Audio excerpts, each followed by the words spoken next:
finish. Sorry. And so let's try to find out for what k it is even possible to construct the answer. So obviously, if you take a convex polygon,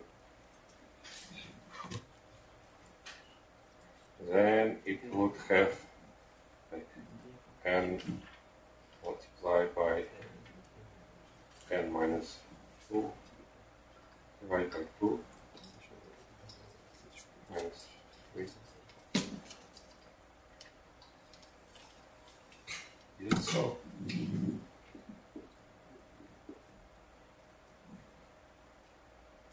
I think so. So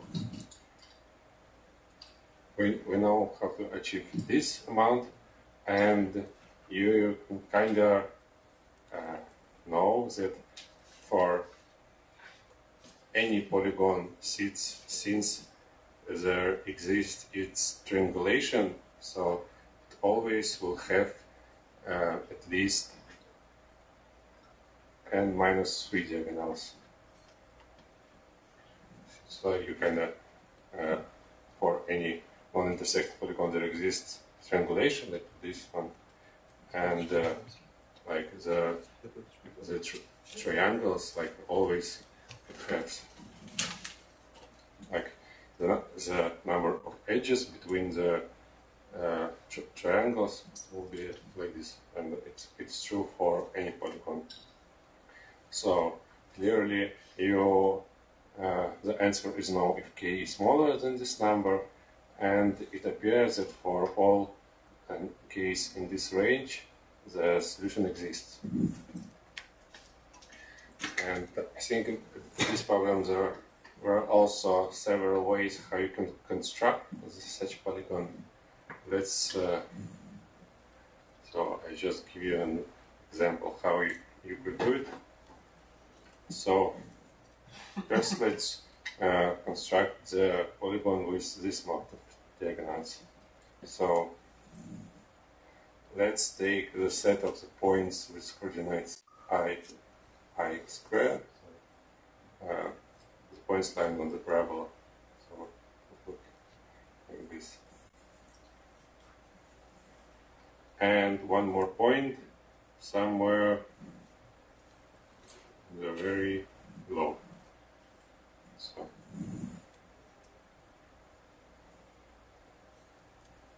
clearly the only diagonal this polygon would have is between this bottom point and any other point except these two. Right? So it would be this number. And then let's try to increase this number of diagonals. So in general we'll have like this line in our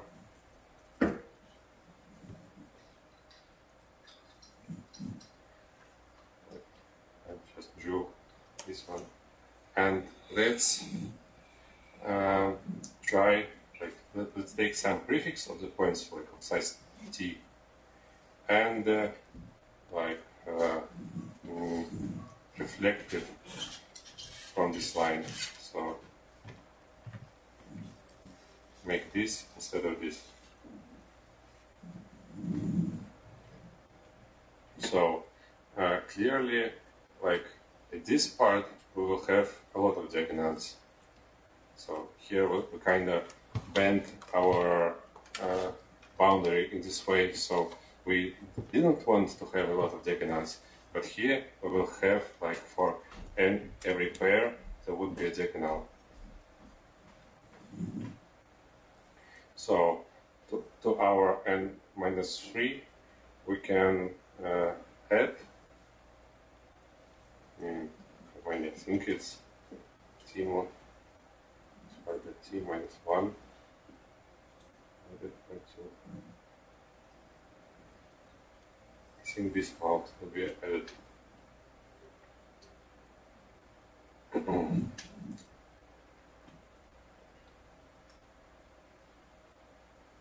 Yeah, it is. And let's just pick the largest t so that this value is not exceeding our number k. So let's try to construct as many diagonals in this way as possible, while still not exceeding the limit. And after that, you can notice that the number of diagonals that we have to add to have exact number, it is like in range from 0 to t.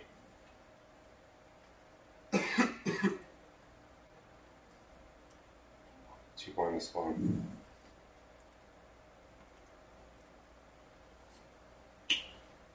So how we can add this small amount of diagonals? We'll just take the point t plus 1, so it will be this point, and let's start slowly putting it down.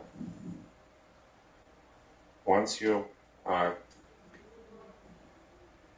translating this point down, it will start seeing first, it will see this point.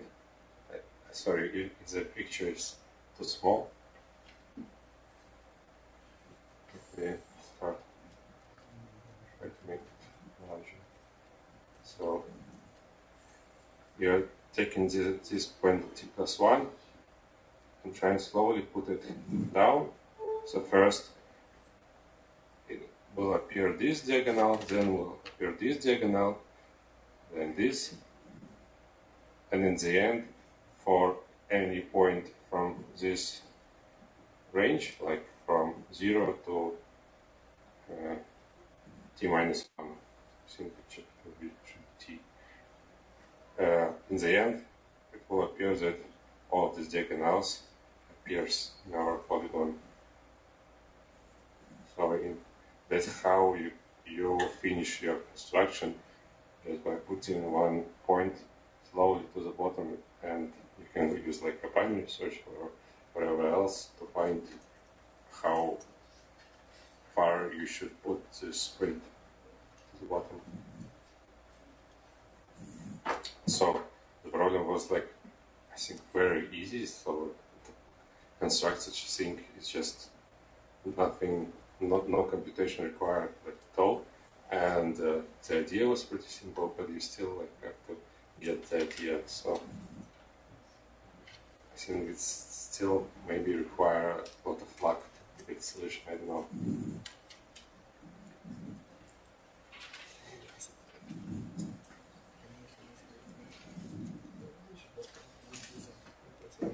Okay, let's go to the next problem. Problem G. In this problem,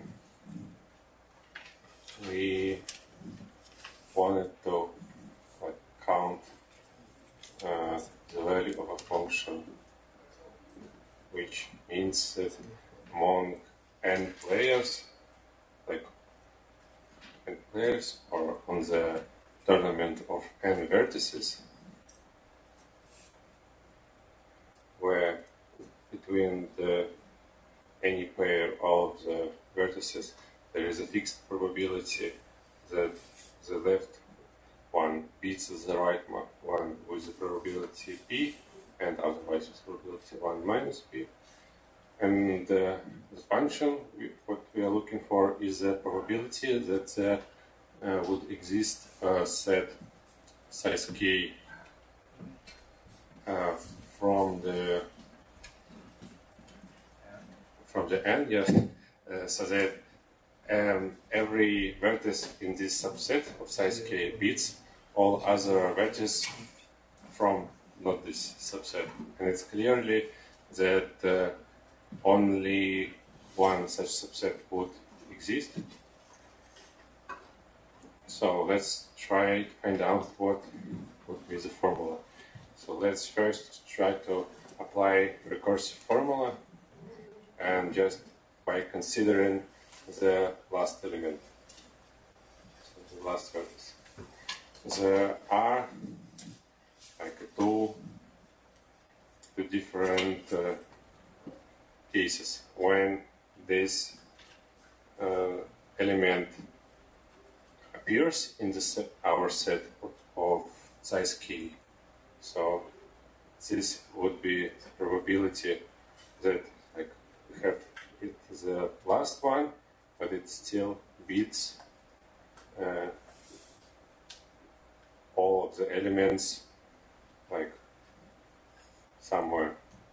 So all of them except the n minus k plus 1, right? So since one of them is this one, so it should beat everything except the k minus 1, which are creating this set. And of course multiplied by the probability that without this element would be one less.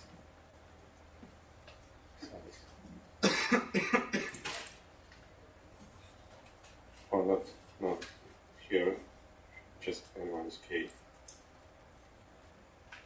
And the second case is that if we are not appearing in this set, so we still have to lose to all the vertices from the set. So the probability would be p, since they are goes earlier, so they have probability of p of beating the last one, and their size is k, and the probability would be a naught minus 1, but here is a k because we are not going to this set. So that's the formula you could use, but it requires you to both calculate it's recursively for all n and for k, which is not suitable for the constraint of this program.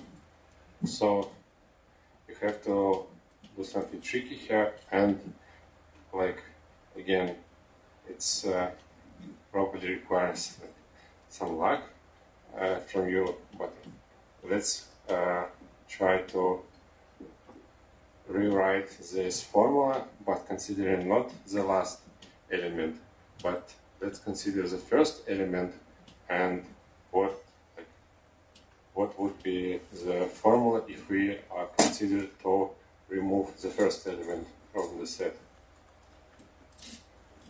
So we're taking the first element and again considering two cases. The first is when it appears in our set which beats everyone else. So this means that the probability would be p over a n minus k multiplied by f n minus 1 k minus 1. And the second case, when it is a knot in the set, then it will have to lose to everyone in the set, so it will be 1 minus e k minus k.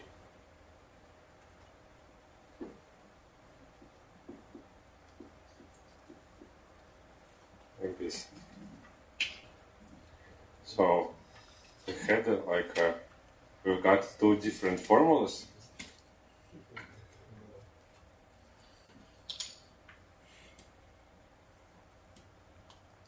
And they not like this, they're both producing the same value. So let's see what we can get from this. We can first say that these both expressions are equal. And if you see carefully, this one provides us a way how we can express this value, this value from this one. So let's write all of this part from the one side.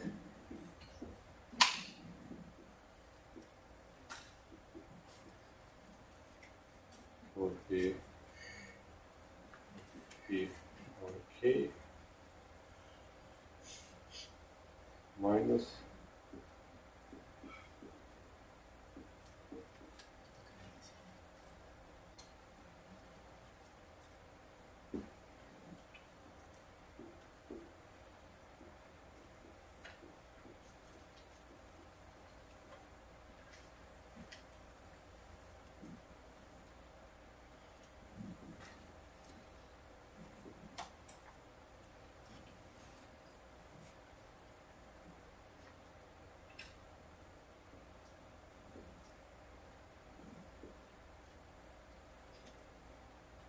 So, like if we just to get this value from this value, we just have to multiply it by this and divide it by this.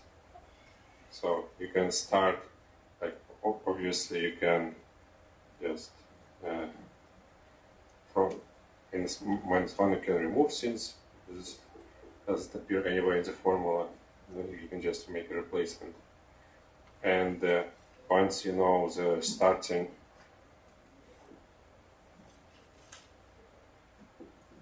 value, this is 1, to just increase the parameter car and keep the value of the function, you just have to multiply by this, divide by this. So just like,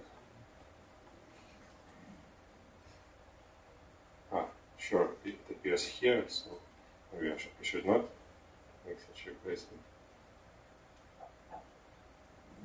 That's bad. So, Adam? Yeah. I think it's 1 minus b to the k where? in the second equation. Here? Yeah. It's just.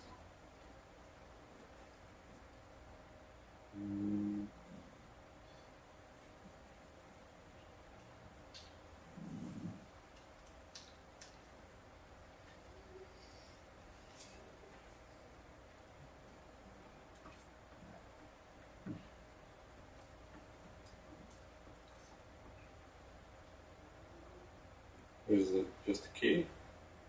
Yes, also in the first one. No.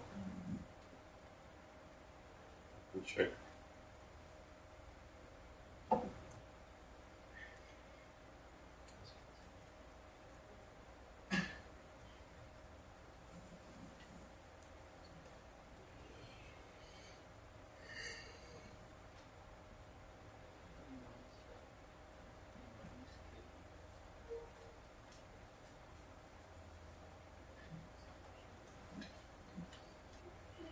I think I make some mistake here. Here let's consider this first.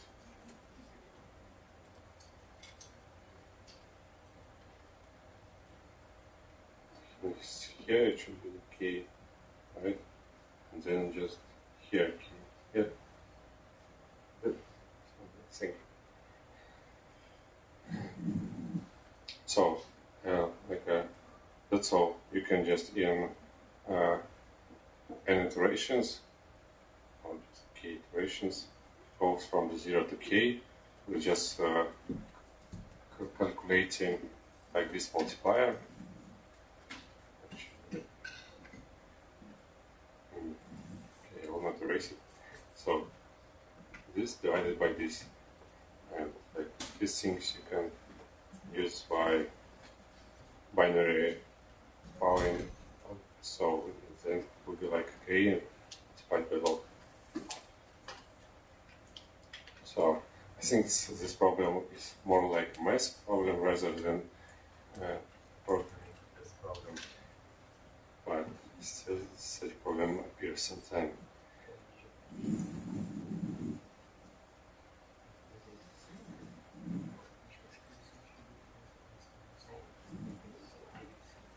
Okay, the next problem would be problem G.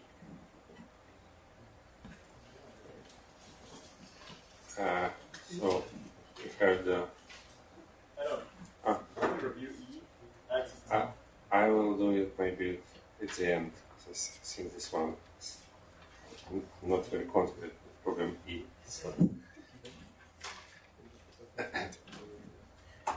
So I here had a set of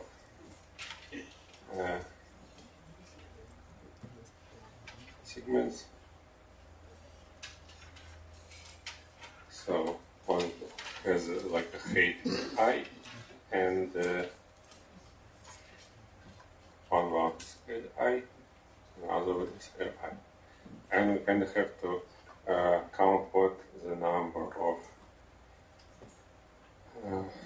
like vectors or lines that goes through integer points at every height and intersects each of the segments.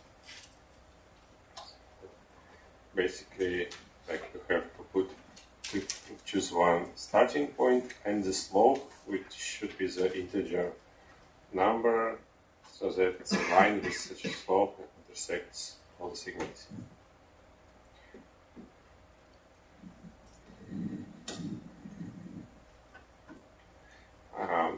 But when I was solving this problem, I just imagined that it's not this line that has a slope, but that if you just imagine that the slope of our line is t, so we can just like shift all our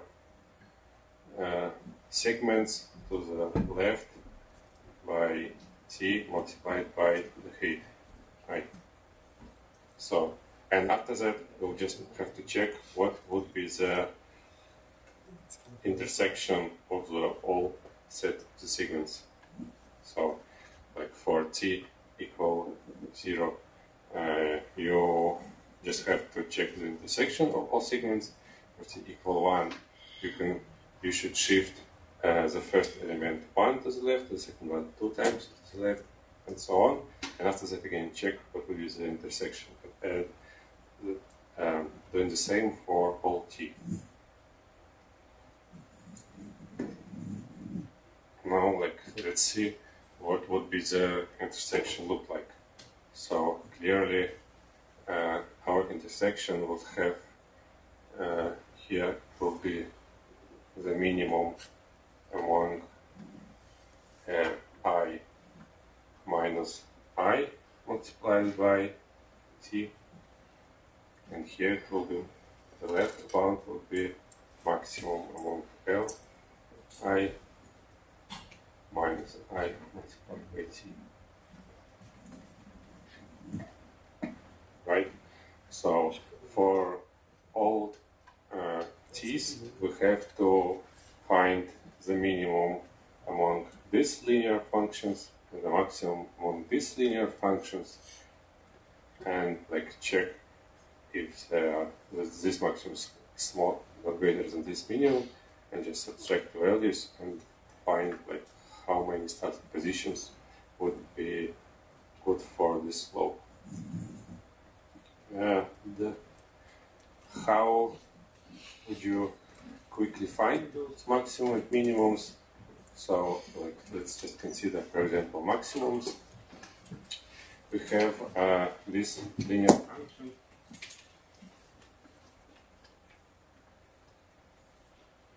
and if you're familiar or not, so if we just like draw these functions, so from t it goes down, like draw this linear function, so this linear function, so this linear function. We can see like for each line it could be only one segment like of the time of the slopes when this function could be the maximum, and all those segments, they are creating the convex hull from these functions or lines. And for some lines, for example, like this, if it's clearly not in the convex hull, then there's no slope that this function will be the maximum. So the first thing we would like to do is just to construct this convex hull, for example, for all the left bounds for linear function for these bounds. and after that, like, oh, and again, we don't, like, when we constructing the convex hull, not from the points, like usually convex hulls for the points, but for linear functions, we kind of like it's good to understand why do we need it, because like at least you have to see what segments you're interested in, and like in what order the lines are sorted, so how you're actually doing this. So how you can construct how. First you take the line like with the lowest slope, like this. Then you add the second one, like this. And then you add the next one. And if, so the current convex hull is like this. And when you add the line with the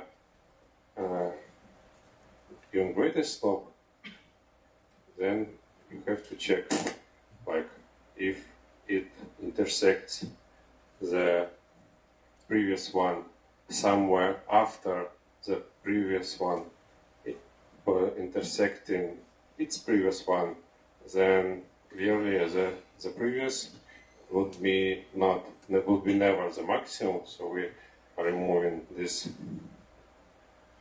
function, and again checking for this intersection with the previous, and where the previous were intersecting its previous, and we again see, like, if this point is going after, so this means that this line, the last one, is becoming worse than the previous only after when the previous becoming worse than its previous, so it's never like would be the optimal. So we can also erase this line,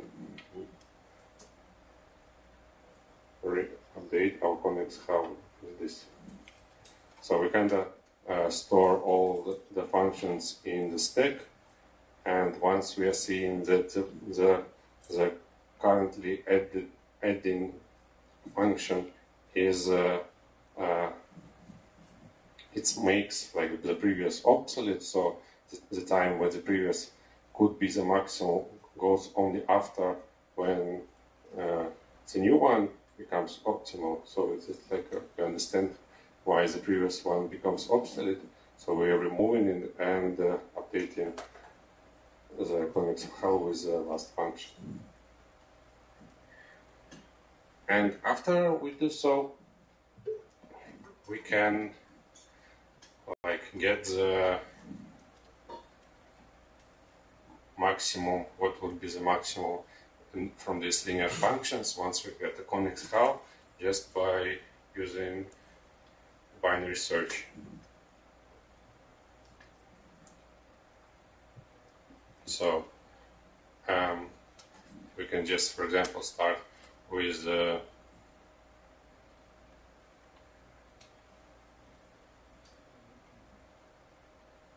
first function in our convex hull, and we check if we like what would be the value of the function of this function and the next one, and it would be clear that like if our coordinate is here and the best linear function for this time is this one, so it's clearly that until if we just will start iterating all functions in our convex hull from the first one to the next one, we would always like increase our answer. So if we just check the value of the first function and the second one, this would be greater if like it is still before the optimal, and after our optimal will have that the value will be dropping. So if we just compare these two functions, this will give us a monotonic function for which we can use a binary search to actually find the function which is the global optimal among all of the linear functions.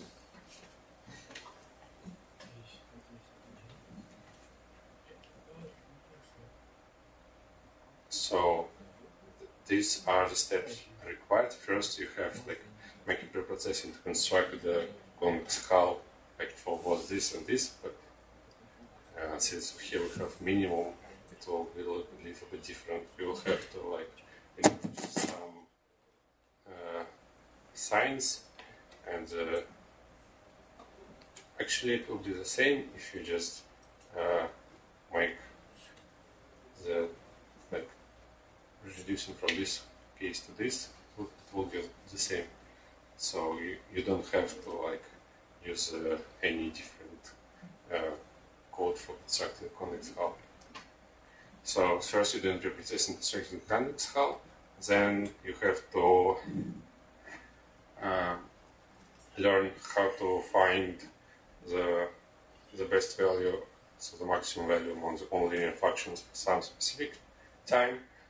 And after that, you kind of solve this problem because we just kind of iterating over all t, find this bound, check if they're creating a non-empty segment and add its length to the size. But a little problem appears with that our parameter t could be from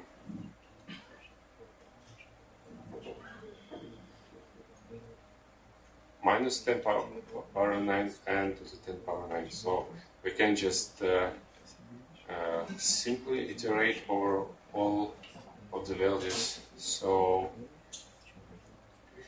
we have to make it a little bit smarter. So we in our function we are looking at the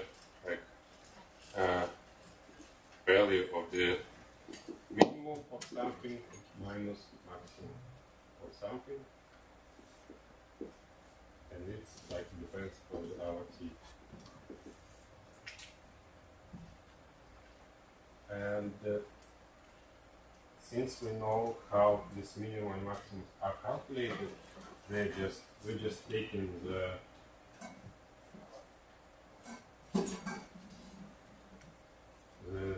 value corresponding to our time from the convex hull. So it's clearly that the maximum for this set of functions for this segment will be a linear function, because it always will have the same linear function as the optimal one. For this segment, I could have the maximum would be the linear function for the next one, and so on. So we see that both these functions are partially linear, so then again the subtraction of this function is also a partially linear function, and we only have to find the bounds where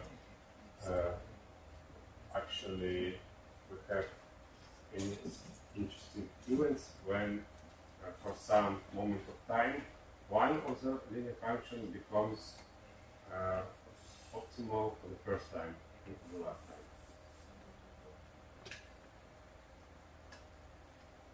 And for example, how I did when I saw this problem. So when I was somewhere at the moment of t, I just used binary search, how long we can increase our time so that we will stay at the same linear function in one convex hull and the other convex hull.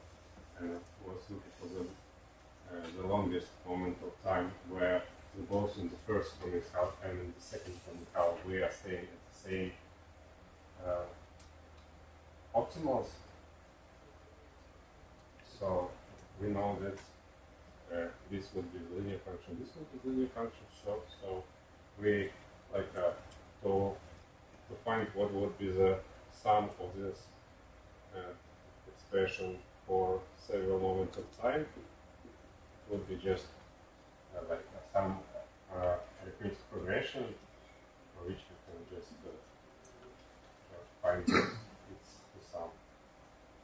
And when going to the next moment of time, we'll have like the thing that the maximum in one of the Konigshaus shifted to the next function.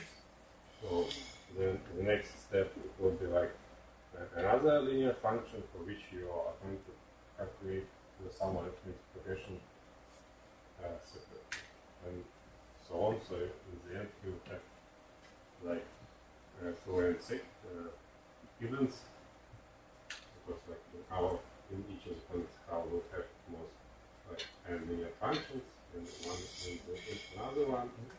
So we take the union of the interesting moment of times of all of both Konigshaus and consider the as events, and we know that between all those events, all functions will be linear.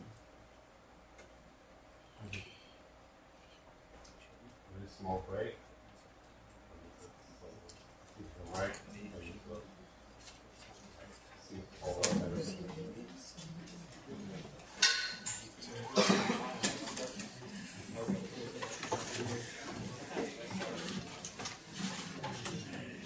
I will visit people. This is just a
guys believe it?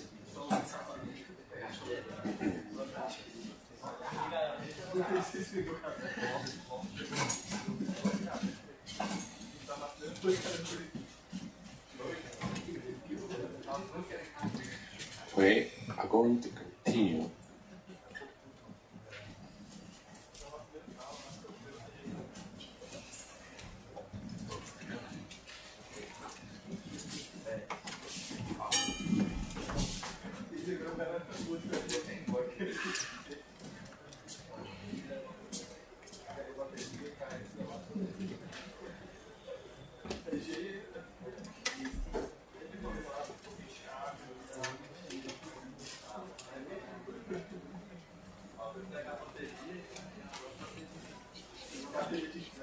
Yeah, this photo guys was lost somewhere.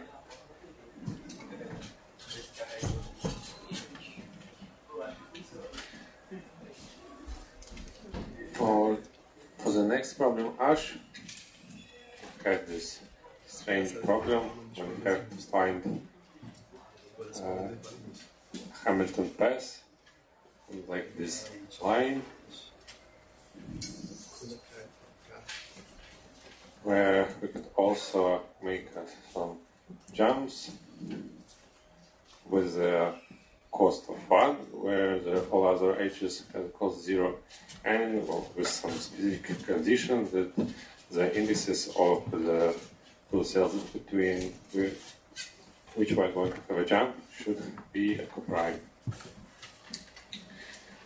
And to solve this problem, you could either consider a lot of cases, and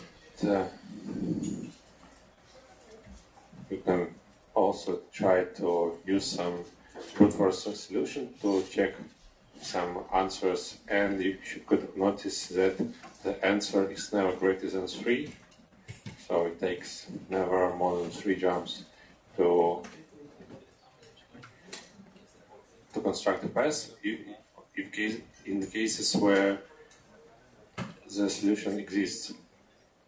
So we can also solve this problem without considering any cases, just by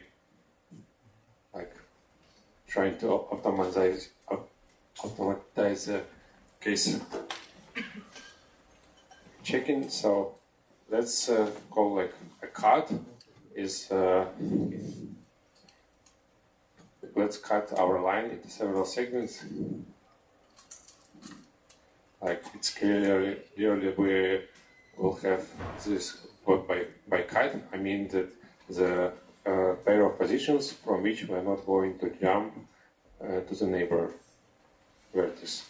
So it's clear that the number of cuts is equal to the number of jumps we'll have in the end. So first let's just make all of the cuts, and after that, from the segments of our line, let's try to construct the pass just by taking all the permutations and trying all the segments in any order. So we can try all different passes, and it is almost always enough to have an answer if we just cut out one of the starting point and the end point, but sometimes it is not enough. So we have to make an additional cut somewhere, and actually to find the place where you want to make a cut. You should again start considering some cases, in what cases it is not enough, but it appears that the cut in the middle segment is always enough, and the number of the ways where you can cut, it's also very large. So you can, if you just take this place as picking at random, you have a good chance to construct the solution with this segment divided in this random place. So in all large cases, it's always a lot of places where you can make these cuts, so you can try some of them or take it's a random, and that was like one of the easiest way how you could solve this problem, making all cuts around starting at the end vertex and some random cuts, and again it was enough just to make only one cut in the middle segment. You could also like make some more cuts, so you had enough time to run to combine all the segments and remove them, so you can make some more cuts even, but this one is enough. And of course, like you could just solve this problem by considering all the cases. In one case you like try to construct one place, like think in one case this model doesn't work, try another one, but I think it requires a lot more time than just this accurate and brute force solution that tries to remove the segments.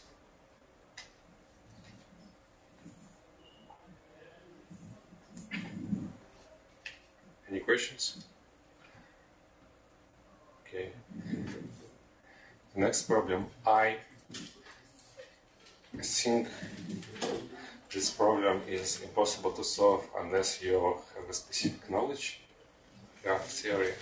So this problem was about like where you had some graph which is hidden, and you have its line graph. So you have the vertices in the given graph is actually edges in the initial graph, and you have edges between vertices in this graph if the edges from the initial graph share the common vertex. So you can like just Google line graph, and all the ideas for solving the solution you can find in Wikipedia. I can like shortly repeat what the main part is that like if you have this graph G and you have the graph LG, which is line graph, and there is a theorem, I forgot its name, is that if the size of the G is greater than 5 vertices, and if for some LG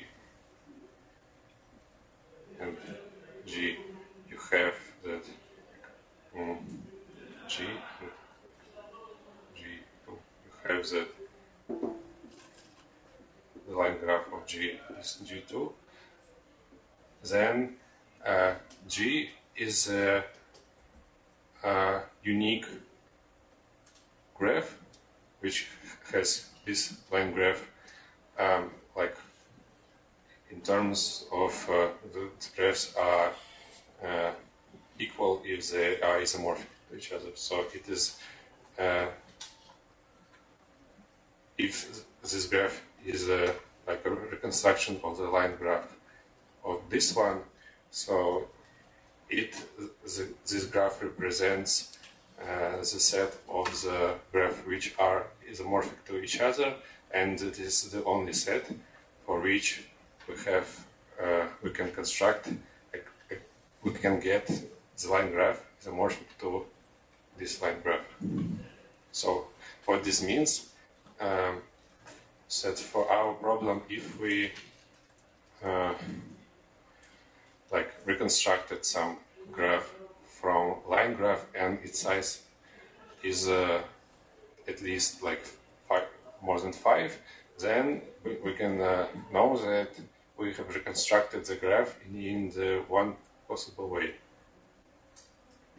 And so to do the reconstruction of the whole graph, we'll just have to like we will just try to reconstruct it partially.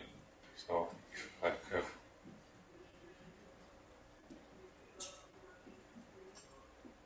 some graph here, we'll just and I forgot to say that everything I just spoke about unique graphs, they are only working for connected graphs, so we'll have to solve all the connected components separately.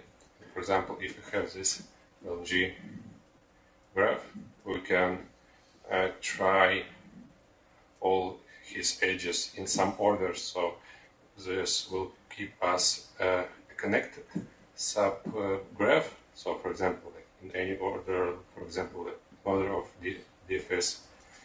So I'll just take this vertex, this, and this. And we're trying to put, to construct the graph, initial graph G from this part of the line graph. And what we're doing, while our G has size smaller than 5, we can try all possible ways to construct this graph.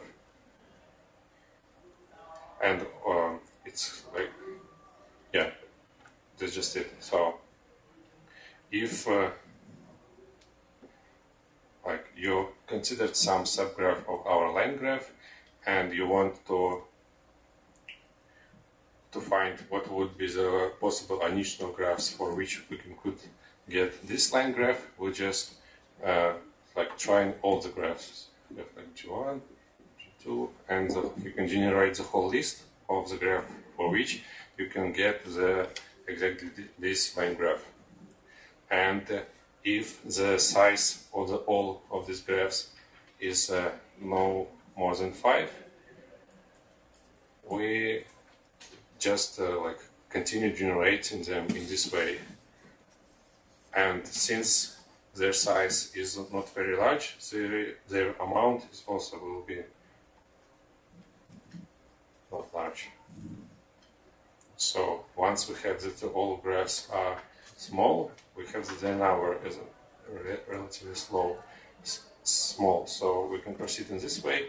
And once, if one of the generated graphs appeared to have size more than 5, by the theorem I've told you before, this can only happen when this graph is like 1. Of course, it depends how you actually try all the graphs. So if this one has size most 5, this would mean that all the graphs are isomorphic to each other, from which you can get this line graph. So if you have this case, then you can just take only one of them, like consider that the only option, and proceed constructing our original graph from the unique reconstruction of our part of the line graph. So for all other steps, like we know that our graph is unique.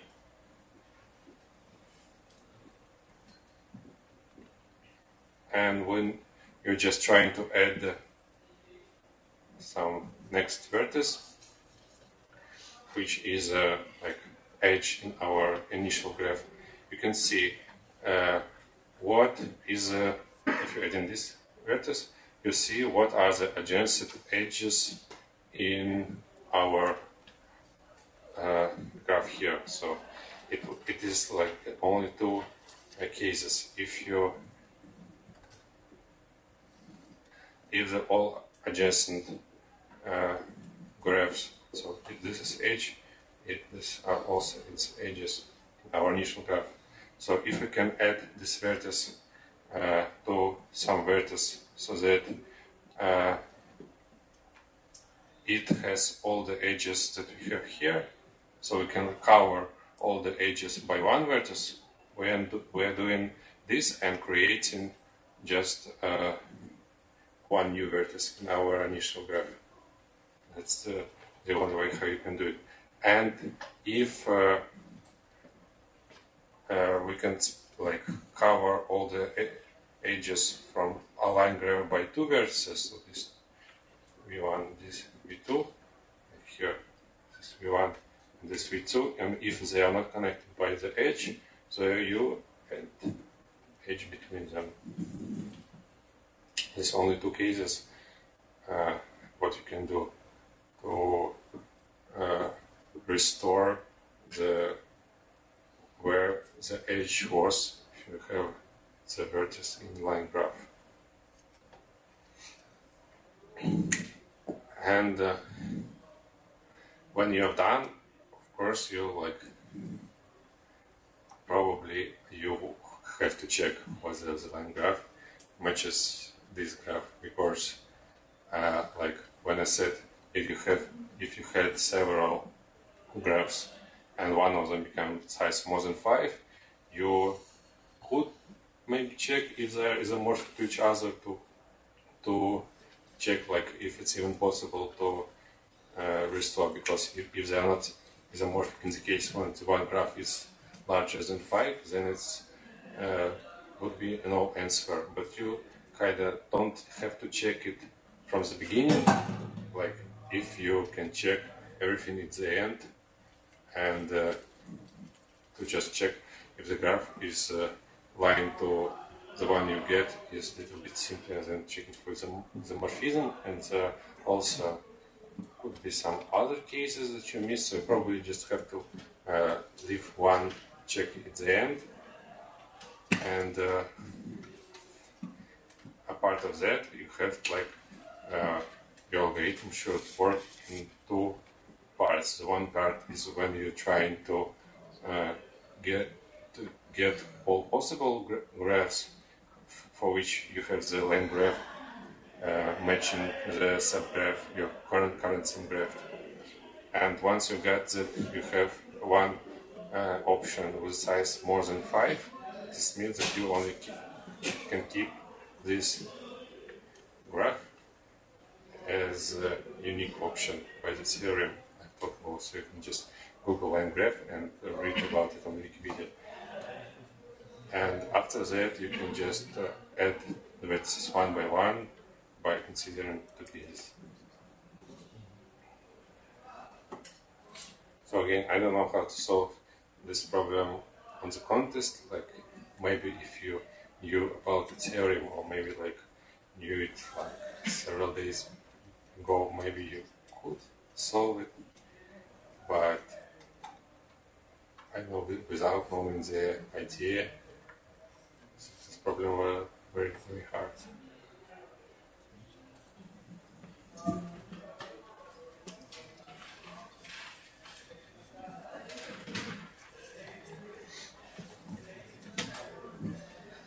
Next problem, J.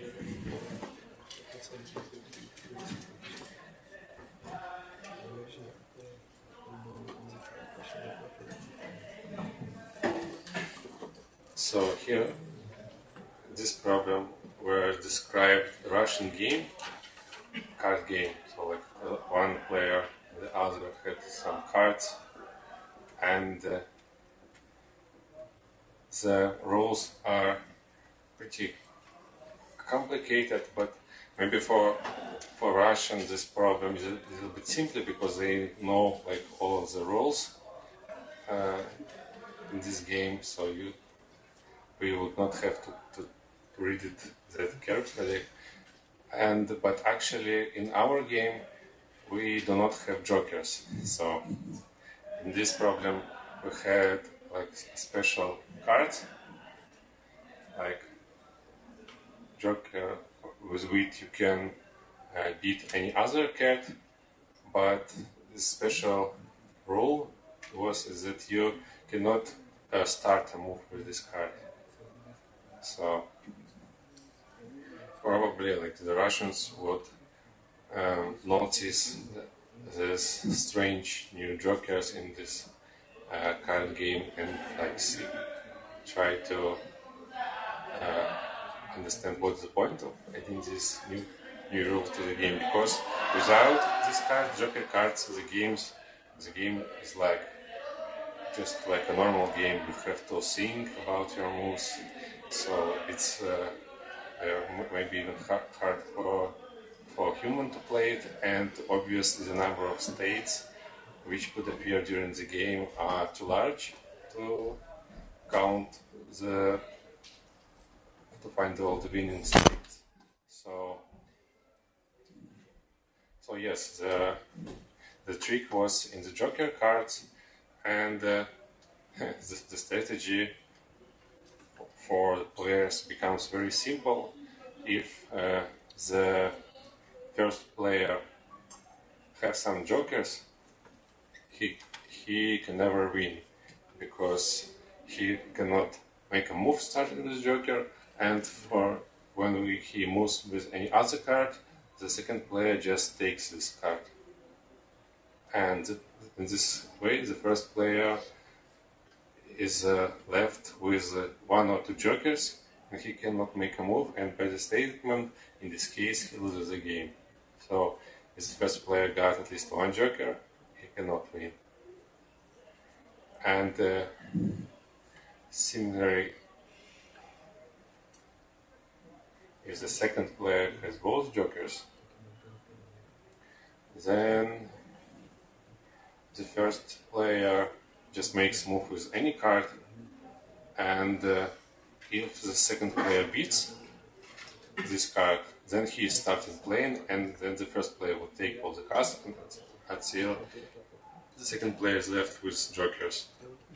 And like if the second player just takes the cards and the first one plays another one, so the second player should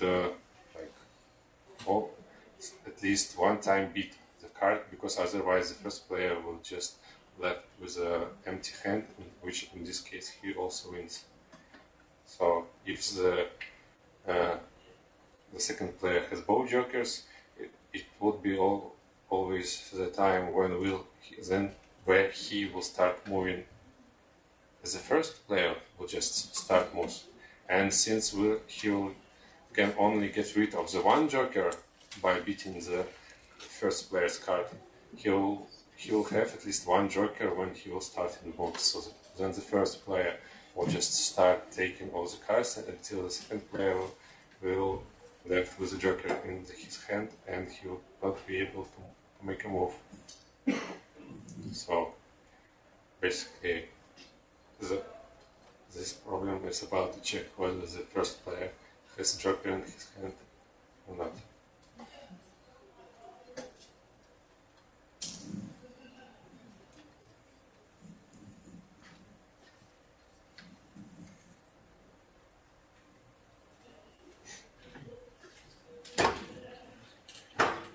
Next problem, K.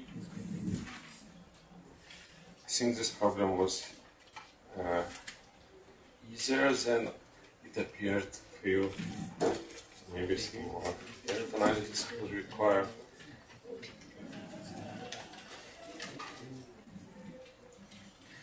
So you have to count the number of sets for which, like, its GCD, greatest common divisor, is like G, and least common multiply is L. First, it's clear that all the numbers in the set should be divisors of L.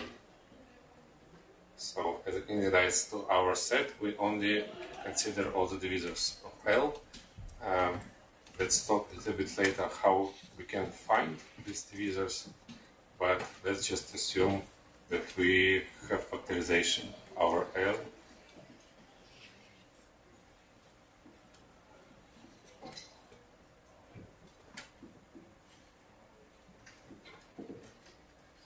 So from this factorization, we have to check or take sum of these divisors, so some vectors of the powers, so that you can just see that, for example, if this is a L, and like if the G has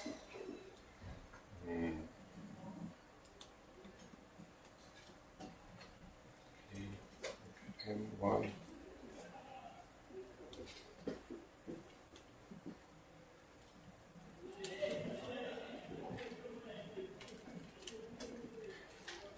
we can see that we can change these requirements by only using the powers of our prime factors as so we have like, to construct a set of these vectors. Let's call them no. So this is the first number. It's like E11, E12, E1, E1,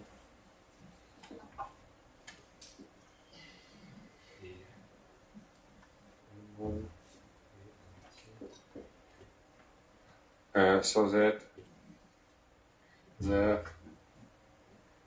for each vector, you know that the minimum should be this M1 and the maximum should be K2. And this is all, right?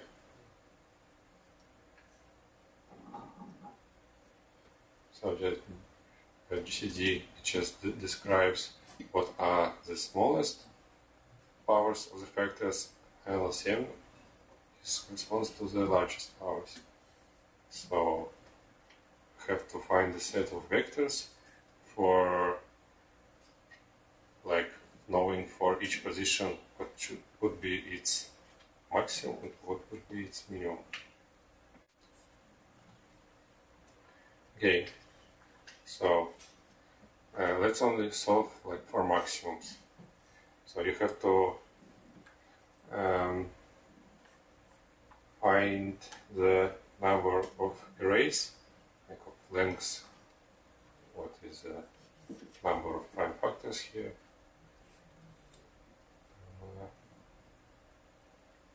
Be a function.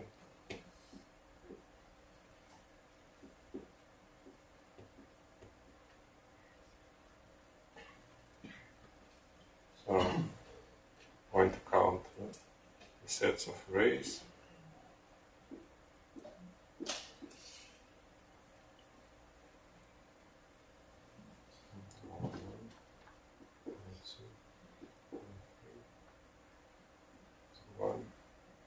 So that you have the K1, the maximum, Ki is the maximum for A I.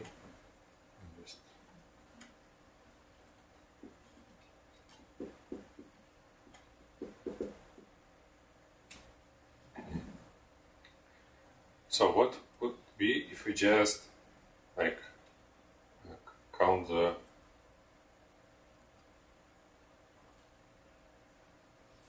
actually what is the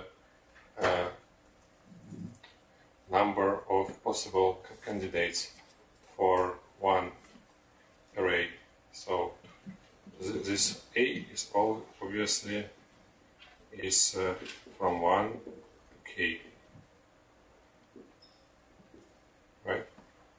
We're not considering the lower bounds yet.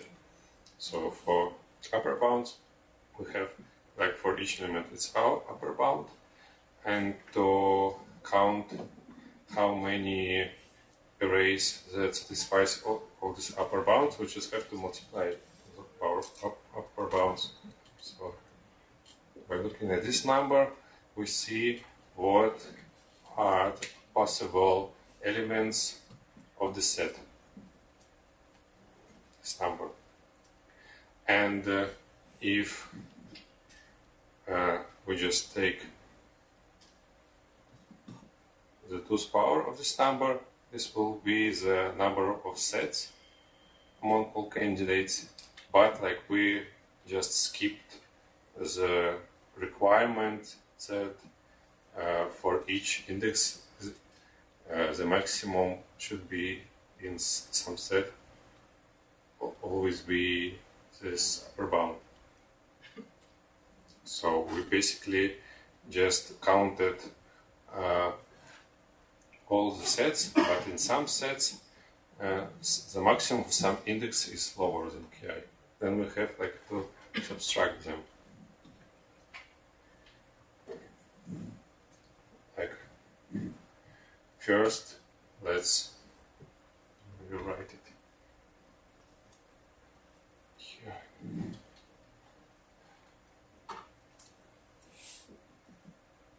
Let's just try to subtract all the cases where the first position we have maximum lower than k. Maximum of a 1 something have smaller than the k1. Then this just means that we never used k1, right? So if the maximum is smaller, this means we never used this maximum value. So if we just decrease k1 by 1 and use again this formula, we get exactly the number of sets where the maximum for the first element is never reached. So we can kind of make a subtraction. I don't know how to write it carefully. I just state that we decrease the first one and we just take the product. This subtraction is only inside the bracket. And similarly for all other indexes, we would subtract the 2, again count, and so on. It's the same for every index, but like if you're familiar with the formula of inclusion and exclusion for all the pairs where, like for all subsets where several maximums was never reached, we subtracted them several times. So actually to fix them, we have to continue the inclusion-exclusion formula, and then we would add this value for all the pairs.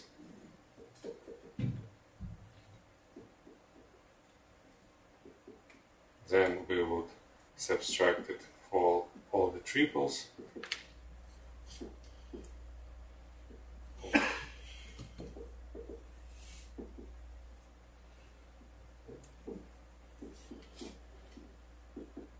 And so on. So we will have 2 power n numbers in our formula, and where the n is the number of prime factors. And that's how we count the number of subsets with the LCM equal to L.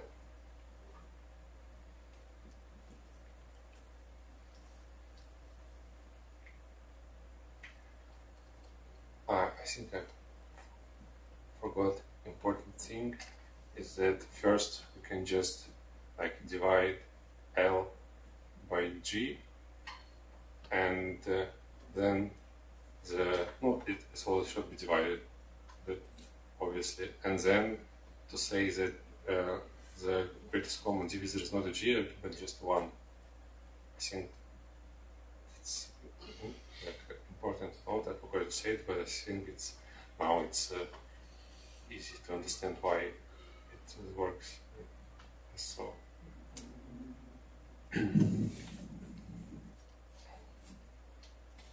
so then the after this modification, so it's nothing changed with the LCM, but by making this, we just saying that the GCD should be not G but 1. So let's try to apply this additional constraint to our computations. So, for example, instead of all these simple formulas, let's try to consider additional constraints of lower bound in all of these things separately. So what would be the number of subsets for which we don't have GCD equal to 1? That's only when for some index we'll have that the minimum in our array. Again, let's just pick 1. If the minimum from the first column is larger than 1, it just means that they have a common divisor sum with just E1. And that's for all of the indices. So to provide that our set will have GCD equal to 1, we want to say that in at least one of our elements of the set we have this one, so it's not divisible by this product factor. So for each factor we have in our set some element which is not divisible by this prime factor. So let's just calculate if we have upper bounds like from 1 to k I, which come from LCMs, and how we would again subtract the bad cases where the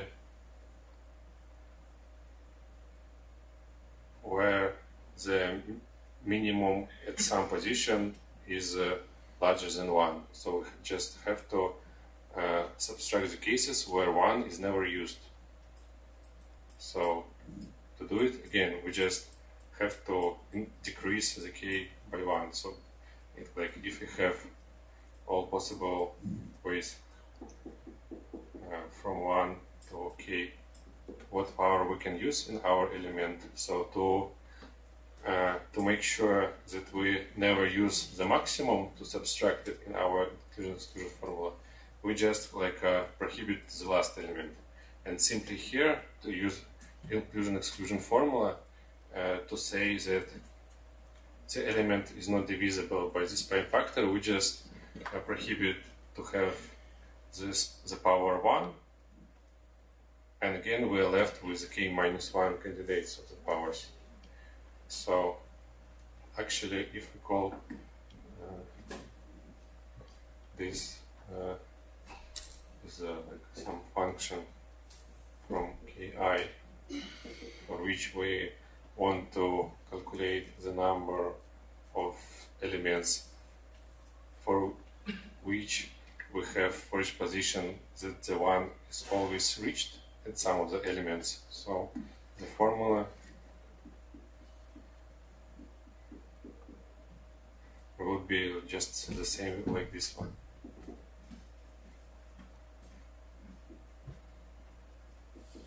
I can not repeat, it's just completely the same. But in this formula we were prohibiting the upper power, which means that we are never reaching the maximum power at this position. But here we are decreasing 1.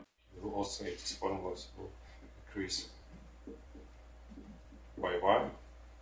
In this formula it means that we prohibit to use the smallest power 1. But it appears that the formula is almost the same, like completely the same. So like you have like one larger formula, and for each element you have to apply the same formula, but again you will iterate all the also masks and just decrease the value, and in the end you will have to calculate the tool in the power of multiplication of your bounds. So this will provide our solution is 2 power n divided by 2 power n, where n can be 15, the constraints in this problem. So just this implementation is not enough, but you can, there are a lot of ways how you can optimize them. So you can just try for each factor, like at the very end. So you kinda just check in one of the mask, like it is either you take it in the submask of the first inclusion-exclusion formula, and the second mask is whether you are taking it to the second subset in your second inclusion-exclusion formula, which is in line the first one. But as you see that the total value which we are going to add or decrease from the answer is the same regardless of where we took it to the set, in the first formula or in the second formula. So instead of considering 4 power n cases, we can only consider 3 power n, considering that the cases 0, 1 and 1, 0 gives the same result of this value.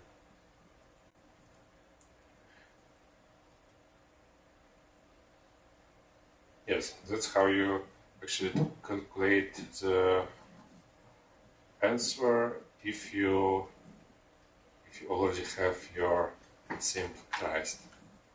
Yeah, didn't say how you actually get into factorization, because you have like L could be the power 18. So obviously we can try to find all of the factors which are not greater than 10 power 6. And after that, there are some cases. Once we found that all the factors smaller than 10 power 6, there are only several cases left where it is just 1 prime number, when it is 2 prime numbers, or where it is 1 prime number squared. Right? So important thing that in our algorithm, counting algorithm, we never used the prime numbers itself, only their factors. So we don't actually have to find what the P, or in this case PQ, are. We just need to recognize these cases to just understand what powers we should write. This is just 1 power, this is 1, 1, and this is 2. So we really need only to distinguish all these cases. So this case can be easily handled. You can just check whether your number has an integer square root. That's the easy one. And to check, distinguish this from this, you have to just check if your number is prime or not. So there are also several known ways how you can do it. For example, you can apply Wheeler-Rabin's test, and it's kind of easy. You can just also check Wikipedia for it. Just very simple algorithm. And after that, yeah, if you know whether the number is prime or not, you just understand what powers you should add to your list of powers, since we don't care about prime numbers itself. And after that, just write this formula to get the answer.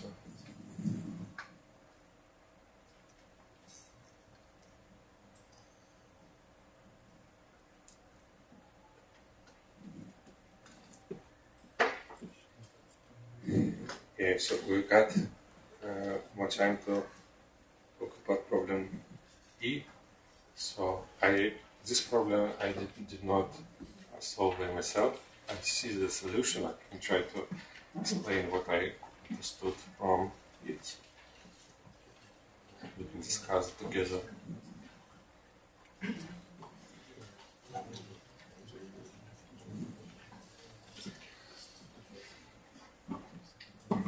So we have like that our rows are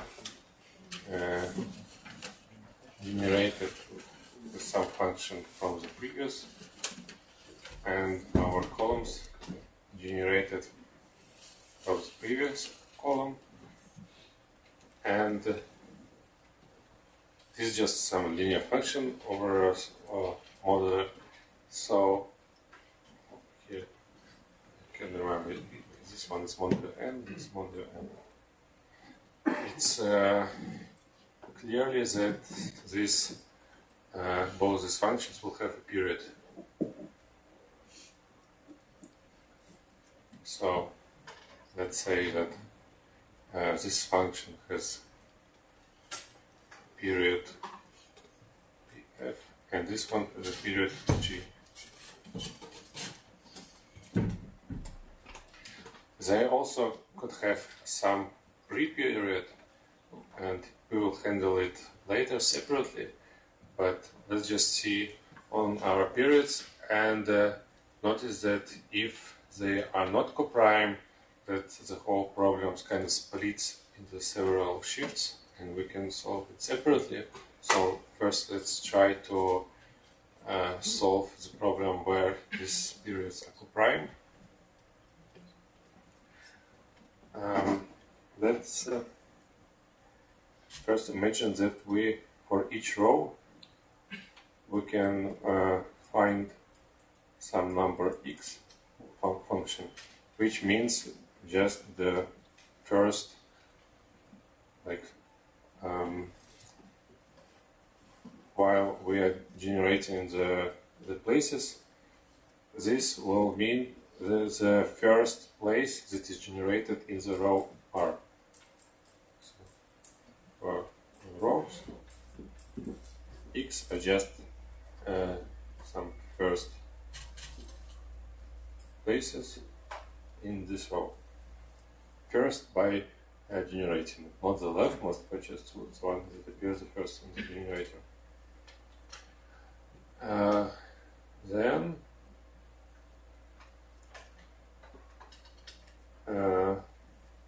let's see at the function, call it r, which is the function g applied in the power pf. So it's like when we have some seed in this row, and we know that we will come back to this row in period of pf. Let's see how would the what would be the change for the position of the column.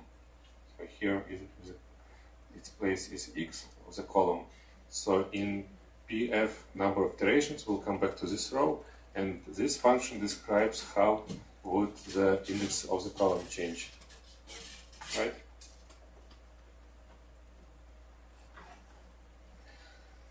So like if this x is the first position of the column,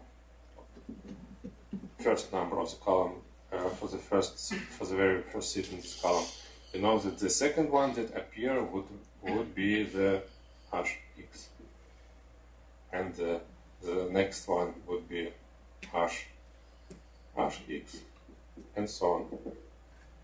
So if you know what the first position in this row x, then you just see that all the position is just function arch applied several times.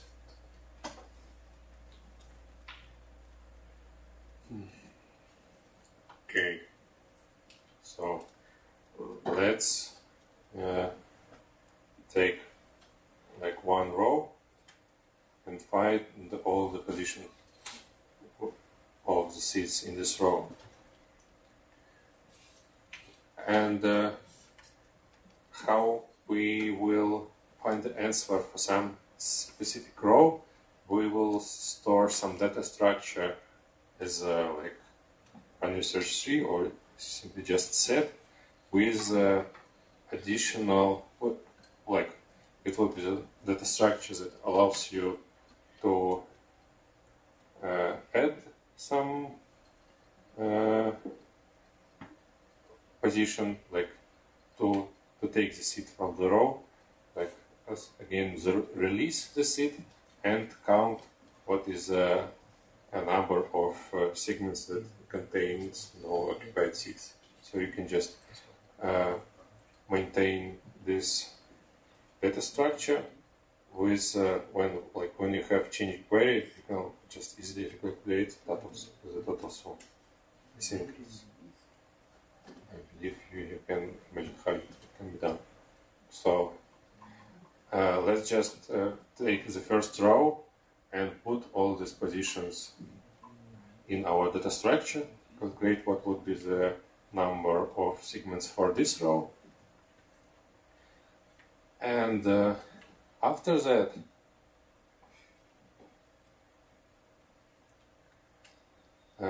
let's look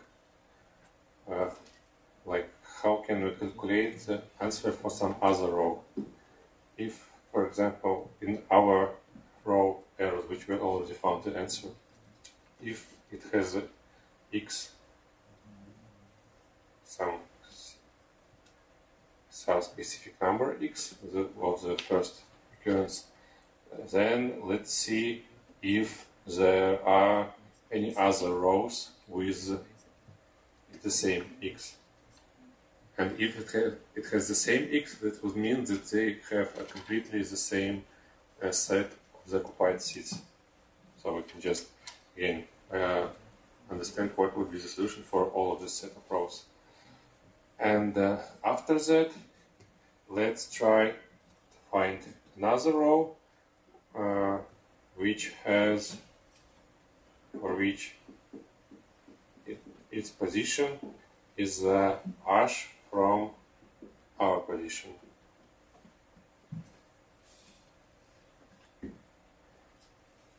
As I okay, just so we're just moving from the row. It's not like that. So we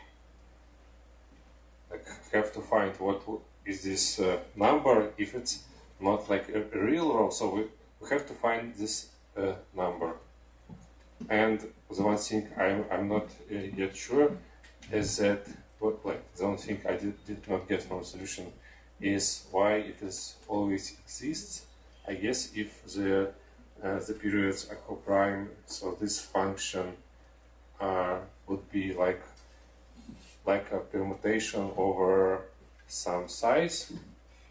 Well, I'm not yet sure, but they say that it is always exists such number. Maybe it is not number of the row, but over a little bit more, maybe the modular period, this number would exist, and we can find it like from this. So we're looking for the number of row for which the first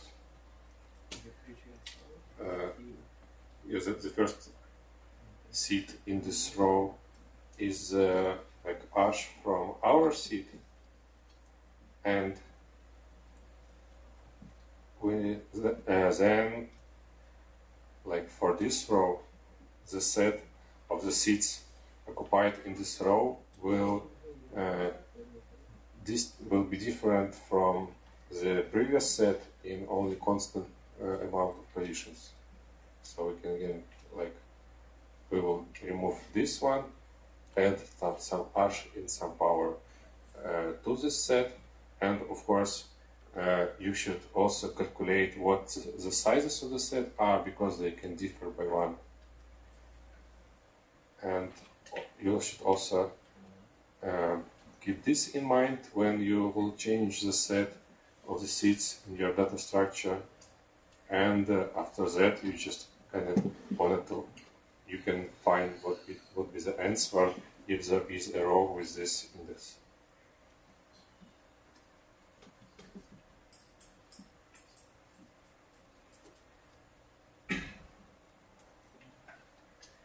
So, like that's the whole idea. It's clearly easy to find such a row if this exists. I only don't get the proof why this number will always exist and why we can iterate over all rows by this row.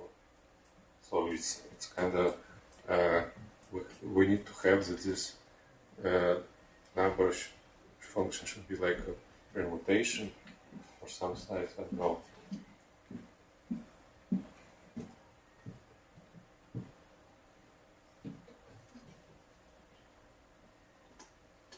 Solution should look like this.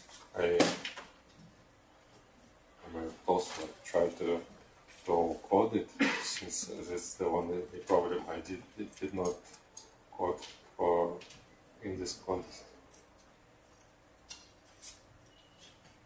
So if someone can share the ideas why this number like always exists, we can discuss it.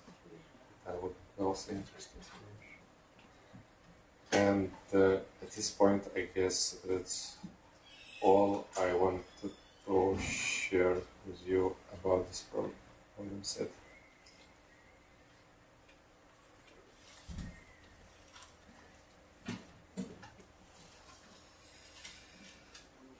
And today, contest, I believe we don't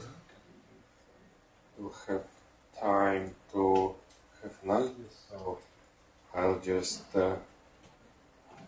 send all the materials I could collect that I wanted to share with you, and probably you'll get it. And also, if you have any questions, you can ask me whenever you want, today, or you can get my contact. You can ask any questions to me online. I will be glad to help you.